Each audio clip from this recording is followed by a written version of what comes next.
आगे से एक सनसनीखेज मामला सामने आया है, जहां ड्यूटी पर तैनात पुलिस कर्मियों को जान से मारने की कोशिश की गई। घटना कल शाम करीब 6:10 की है, जब होली और धूलिवंदन के त्योहार के मद्देनजर चंद्रशेखर आजाद चौक पर पुलिस की नाकाबंदी चल रही थी। पुलिस से मिली जानकारी के अनुसार ट्रैफिक विभाग के पीएसआई प्रदीप श्रीराम और उनकी टीम संदिग्ध वाहनों की चेकिंग कर रही थी। तभी एक hero maestro moped MH49 P3159 पर सवार दो युवक बेहद तेज रफ्तार और लापरवाही से वाहन चलाते हुए आए। पुलिस ने जब उन्हें रोकने की कोशिश की तो चेकिंग से बचने के लिए आरोपियों ने जानबूझकर पुलिस हवलदार संजय गीते को जोरदार टक्कर मार दी। टक्कर इतनी भीषण थी कि हवलदार संजय गीते के सिर, हाथ और पैरों में गंभीर चोटें आई है। उन्हें तुरंत इलाज के लिए न्यू एरा हॉस्पिटल में भर्ती कराया गया है, जहां उनकी हालत गंभीर बनी हुई है। टक्कर मारने के बाद आरोपी खुद भी डिवाइडर से टकराकर गिर गए, जिसके बाद मौके पर मौजूद अन्य पुलिस कर्मियों ने उन्हें तुरंत दबोच लिया।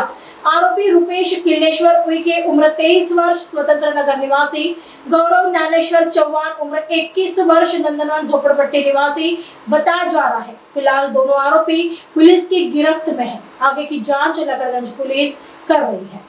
आपल्या सर्वांना माहिती आहे की होळी आणि धुलीवंदन निमित्त लोक ड्रिंक अँड ड्राईव्ह करत असतात, दारू पिऊन गाड्या चालवून अपघात होत असतात। त्यामुळे वेळोवेळी वेगवेगळ्या ठिकाणी नाकाबंदी पोलीस स्टेशन तसेच ट्रॅफिक विभागातर्फे घेण्यात होत्या। त्याप्रमाणे काल आझमशाह चौक येथे ट्रॅफिक लकडगंज विभागातर्फे नाकाबंदी आयोजित करण्यात आली होती।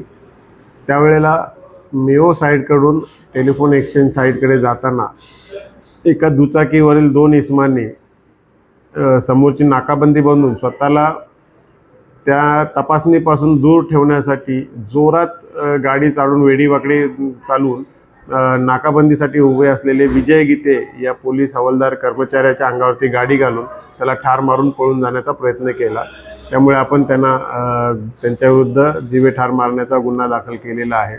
सदर आरोपींना ताब्यात घेऊन त्यांची वैद्यकीय तपासणी केली असता ते दारूच्या अंमलाखाली असल्याचं विश्लेषणामध्ये आढळून आलेलं आहे। त्याप्रमाणे देखील पुढील कारवाई करत आहोत।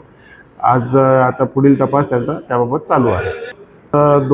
एक आरोपी आहे रुपेश उइके आणि दुसरा आहे गणेश चव्हाण, दोन्ही नंदनवन हद्दीमध्ये राहणारे आहेत आणि ते जरीपटका किंवा सदर या भागातून दारू पिऊन आपल्या घरी निघाले होते, असं प्राथमिक चौकशीत दिसून आलेलं आहे। अधिक तपास करत आहोत।